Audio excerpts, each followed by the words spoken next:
भारतीय वैज्ञानिक अगर किसी चैलेंज को अपनी ईगो पर ले लें तो अच्छे अच्छे देश अपने घुटनों पर आ जाते हैं। ऐसा ही कुछ एनर्जी सेक्टर में देखने को मिल रहा है। हाल ही में एक ऐसी टेक्नोलॉजी विकसित की गई जिसकी मदद से डेवलप्ड देशों की एयरलाइंस अपना खर्चा कम कर पा रही हैं। एक ऐसा फ्यूल डेवलप किया जा चुका है जिसका इस्तेमाल बड़े बड़े कमर्शियल जहाजों को उड़ाने में शुरू हो चुका है। नॉर्मल जेट फ्यूल से इस तरह के ईंधन की कीमत काफी कम होती है, जिसकी वजह से एयरलाइंस अपने फ्लाइंग एक्सपेंसेस को कम करने लगी हैं। अभी तक दिक्कत ये थी कि टेक्नोलॉजी केवल डेवलप्ड देशों के पास थी और इन्हीं देशों की एयरलाइंस को इस तरह का सस्ता ईंधन मुहैया कराया जा रहा था। जब भारत के एनर्जी कंपनीज ने इन देशों से टेक्नोलॉजी की मांग की तो केवल एक ही शर्त पर यह ओवरसीज कंपनी भारतीय फर्म को टेक्नोलॉजी देने को राजी हुई और ये शर्त थी जेवी यानी कि जॉइंट वेंचर। लेकिन भारतीय वैज्ञानिक भी इसी मौके की तलाश में थे और ऐन मौके पर इस बार हमारे रिसर्चर्स ने जो करके दिखाया उससे बड़े बड़े ऑयल प्रोड्यूसिंग देशों की हड्डियां कांपने लगी हैं। दोस्तों, हम बात कर रहे हैं एसएएफ यानी कि सस्टेनेबल एविएशन फ्यूल की। दरअसल एक ऐसे तरीके का जेट फ्यूल ये होता है जिसे कुकिंग ऑयल, एग्रीकल्चरल वेस्ट और खराब इंजन ऑयल से सस्टेनेबल एविएशन फ्यूल बनाया जाता है। एग्जाम्पल के लिए रेस्टोरेंट में इस्तेमाल किए गए तेल तक से इसे बनाया जा सकता है और यही इसकी खूबी है, क्योंकि इस तरह के फ्यूल को बनाने के लिए हमें किसी भी बाहरी देश पर निर्भर रहने की जरूरत ही नहीं। इंडियन ऑयल कॉरपोरेशन देश की पहली एसएएफ प्लांट पानीपत में 2026 से शुरू करने जा रही है।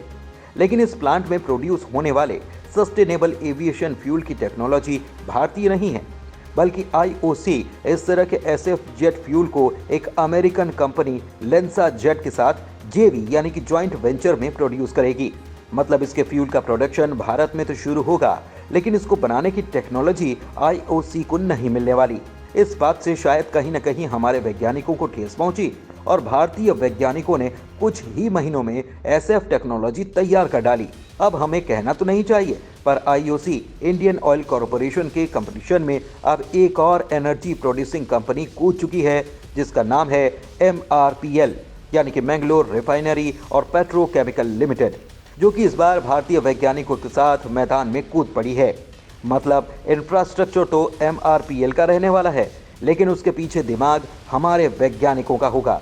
यहाँ तक कि एमआरपीएल इंडिसाइनीज टेक्नोलॉजी का इस्तेमाल अपनी नई यूनिट में करेगी, जिसको सेटअप करने की प्रक्रिया शुरू हो चुकी है और पूरी तैयारी होने के बाद इस यूनिट में हर दिन 20 किलो लीटर यानी कि 20,000 लीटर एसएफजेड फ्यूल बनाया जाएगा। और लेटेस्ट रिपोर्ट की माने तो एमआरपीएल इस यूनिट के लिए ज़रूरी अप्रूवल लेने के काम पर भी जुट चुकी है। वैसे आपको बता दें कि हमारे वैज्ञानिक CISR यानी कि council of scientific and industrial research के मेंबर हैं। CISR ने इस फ्यूल का प्रोडक्शन पायलट बेसिस पर देहरादून में शुरू भी कर दिया था और इस यूनिट में already 14,000 litre HAF jet fuel हर दिन प्रोड्यूस होता है और एसएफ इंजन को ऑलरेडी हमारी इंडियन एयरफोर्स इस्तेमाल भी कर रही है।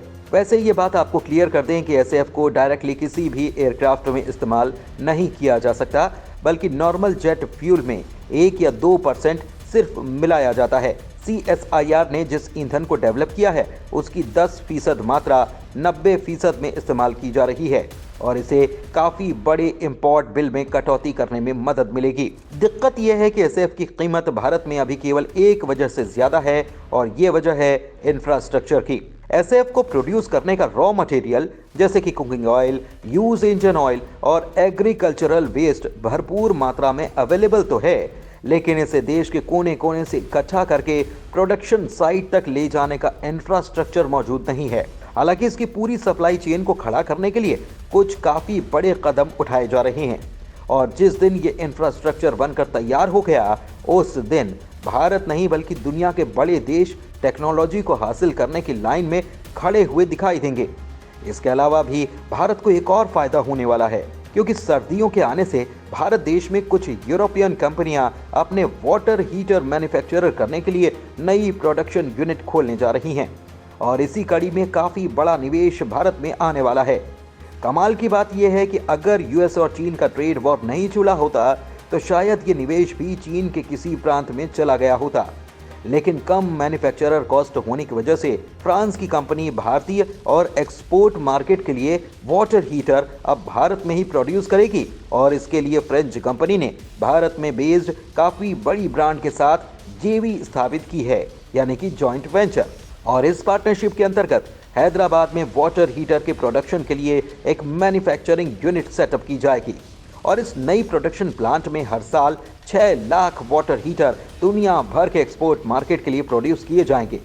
इस यूनिट के लिए 210 करोड़ का निवेश हुआ है और भारत के पड़ोसी देश जैसे कि नेपाल, भूटान और बांग्लादेश के अलावा यहां पर प्रोड्यूस वाटर हीटर यूरोपियन देशों में वाटर हीटर के साथ कम्पीट करने वाले हैं।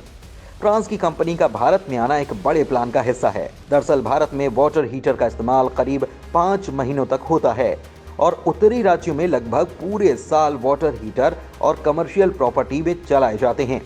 आपको बता दें कि भारत में हर साल करीबन 5 मिलियन वाटर हीटर की बिक्री होती है और ये सेक्टर हर साल 10 से 12% की दर से बढ़ भी रहा है। भारत के बड़े मार्केट को देखते हुए भी यूनिट की स्थापना की गई है और यूरोपियन मार्केट में चीनी वाटर हीटर तेजी से दूसरे देशों के रास्ते पहुंचाए जा रहे हैं और इसी वजह से हाल ही में वियतनाम, इंडोनेशिया और मलेशिया के शिपमेंट को यूरोपियन बंदरगाहों पर रोक दिया गया था या वहां से वापस भेज दिया गया।